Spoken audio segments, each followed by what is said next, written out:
How to Live on 24 Hours a Day by Arnold Bennett.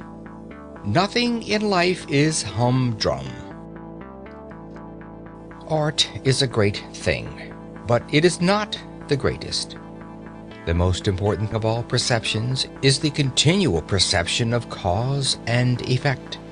In other words, the perception of the continuous development of the universe. In still other words, the perception of the course of evolution.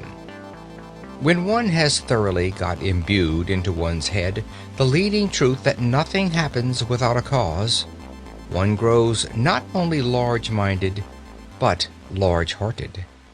It is hard to have one's watch stolen, but one reflects that the thief of the watch became a thief from causes of heredity and environment which are as interesting as they are scientifically comprehensible, and one buys another watch, if not with joy, at any rate with a philosophy that makes bitterness impossible.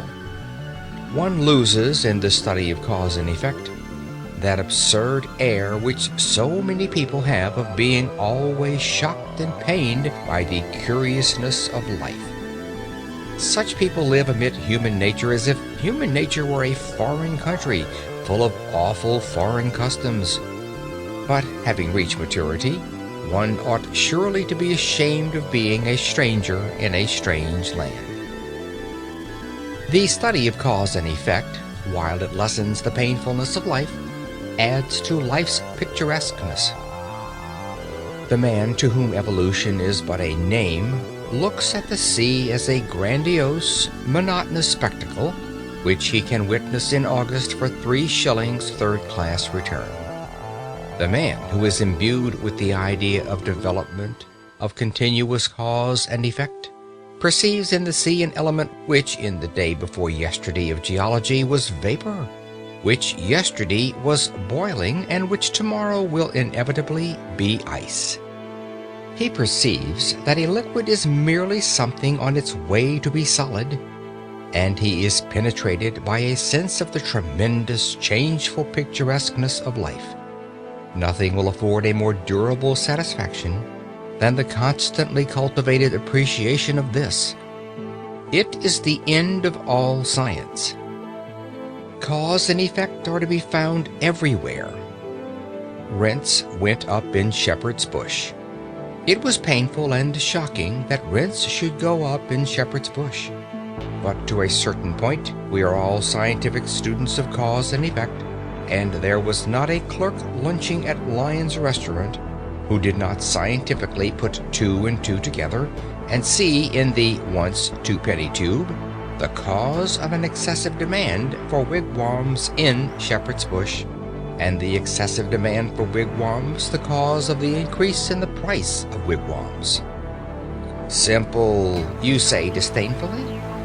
Everything, the whole complex movement of the universe is as simple as that, when you can sufficiently put 2 and 2 together. And, my dear sir, perhaps you happen to be an estate agent's clerk, and you hate the arts, and you want to foster your immortal soul, and you can't be interested in your business because it's so humdrum. Nothing is humdrum. The tremendous, changeful picturesqueness of life is marvelously shown in an estate agent's office. What? There was a block of traffic in Oxford Street. To avoid the block, people actually began to travel under the cellars and drains, and the result was a rise of rents in Shepherd's Bush. And you say that isn't picturesque? Suppose you were to study in this spirit the property question in London for an hour and a half every other evening. Would it not give zest to your business and transform your whole life? You would arrive at more difficult problems, and you would be able to tell us why, as the natural result of cause and effect, the longest straight street in London is about 1.5 yards in length, while the longest absolutely straight street in Paris extends for miles. I think you will admit that in an estate agent's clerk I have not chosen an example that especially favors my theories. You are a bank clerk, and you have not read that breathless romance, disguised as a scientific study, Walter Bagehot's Lombard Street? Ah, my dear sir, if you had begun with that and followed it up for 90 minutes every other evening, how enthralling your business would be to you, and how much more clearly you would understand human nature. You are penned in town, but you love excursions to the country and the observation of wildlife. Certainly a heart-enlarging diversion.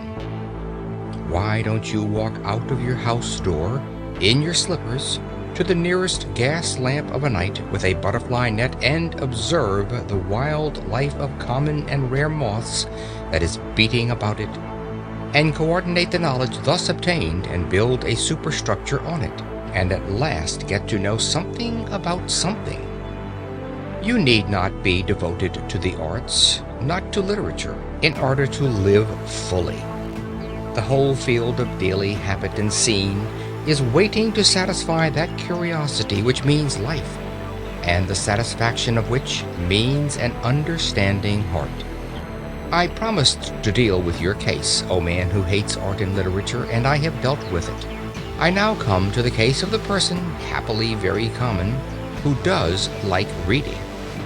End of chapter 10.